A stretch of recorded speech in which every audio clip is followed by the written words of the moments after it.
তো গাইস, তোমরা সবাই কেমন আছো? আশা করি খুবই ভালো আছো। আমিও ভালো আছি।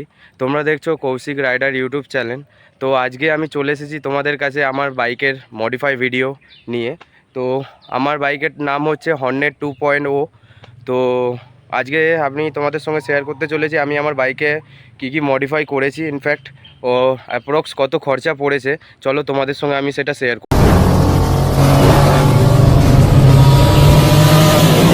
স্টার্ট করা যাক ভিডিওটা। তো আজকে দেখতে পাচ্ছ আমার কাছে দাঁড়িয়ে আছে হর্নেট 2.0, যে বাইকটা আমি মডিফাই করেছি। কি আপনারা দেখতে থাকুন। ইনফক্স আমি আপনাদের দিকে দেখাচ্ছি।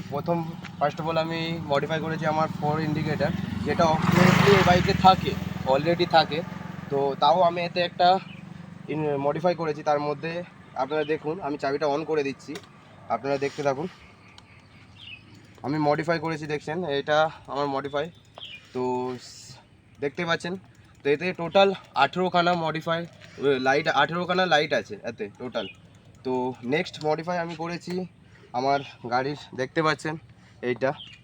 তো এটা অ্যাপ্রক্স আমার খরচা পড়েছে, সেটা আমি ভিডিও লাস্টে আপনাদের দিকে বলে দেবো। তো দেখো গাড়িটার কেমন ফাইনাল লুক লাগছে, তো সেটা তোমরা বলো। তো এদিকে আসো। তো নেক্সট আমার ভিডিওটা হচ্ছে সাইলেন্সারে।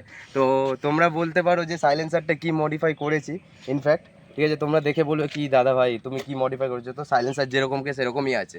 তো দেখো আমি একটা কথা তোমাদের দিকে বলে দিচ্ছি, এখনকার টাইমে যেটা চলছে, যে কোনো বাইকে সাইলেন্সার মডিফাই করো তো রোডে বেরালে পুলিশ ধরলে সেখানে চালান অবভিয়াসলি হবে তোমাদের। তো সেই কারণে আমি গাড়িটার মডিফাইটা এমনভাবে করেছি সাইলেন্সারটায়, যাতে আমাকে পুলিশে চালান না দিতে হয়। তো অ্যাপ্রক্স আমি কীভাবে করেছি আপনাদের দিকে আমি শেয়ার করছি।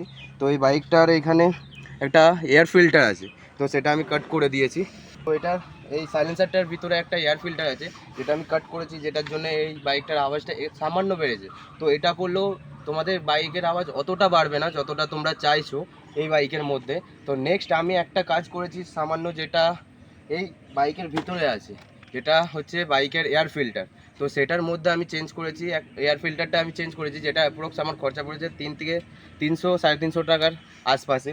তো সেটা আমি এর ভিতরে লাগিয়ে রেখেছি। ওটা আমি আপনাদের দিকে দেখাতে পারছি না, কারণ ওটা দেখাতে গেলে আমাকে বাইকটা খুলতে হবে, তার জন্য আমি বাইক খুলতে পারছি না। তো আপনার দিকে সাপোজ আমি একটা কথা বলে দিচ্ছি, যে আমার এই বাইকের মধ্যে আছে, ও আমি আমার বাইকটার সাউন্ডটা আপনাদের দিকে শুনিয়ে দেখাচ্ছি, যে আমার সাইলেন্সারটা মডিফাই করার পর কীরকম সাউন্ড আসে। চলো দেখানো যাক।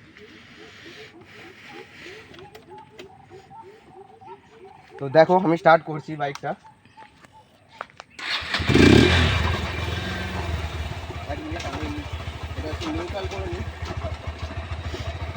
তো বাইকটা নিউট্রাল করে নিচ্ছি। তো সাউন্ডটা চেক করো জাস্ট। তো তোমরা জাস্ট সাউন্ডটা চেক করো, সেই লেভেলের লাগছে। তো বাইকটা আমার এই তিনটে জিনিসই আমার মডিফাই করা এই বাইকের মধ্যে। তো তোমরা যে হর্নেট 2.0কে মডিফাই করতে যাও, তো আমার কমেন্ট করো। তো তোমাদের দিকে আমি লোকেশনটা বলে দেবো, যে কোথা থেকে আমি আমার বাইকটা মডিফাই করেছি। ইনফ্যাক্ট কত অ্যাপ্রক্স খরচা পড়েছে সেটা আমি বলে দিচ্ছি। আমার অ্যাপ্রক্স 3টে জিনিস কাজ করার পর আমার 3 থেকে 3,500 টাকার মধ্যে খরচা পড়েছে।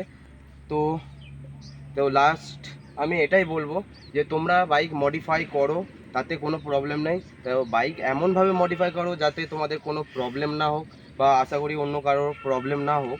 তো সেইভাবেই করো সাইলেন্সারও মডিফাই। তো ইনফ্যাক্ট আমি ভিডিওটা এখানেই শেষ করি। যদি ভিডিওটা ভালো লেগে থাকে তোমাদের, তো চ্যানেলটাকে সাবস্ক্রাইব করতে ভুলবেন না, এবং লাইক কমেন্ট এবং শেয়ার করতে ভুলবেন না। আর আপনারা সবাই ভালো থাকবেন, সুস্থ থাকবেন। তো ভিডিওটা আমি এখানেই শেষ করছি। আপনাদের সাথে দেখা হবে নেক্সট ভিডিওতে। ওকে, বাই।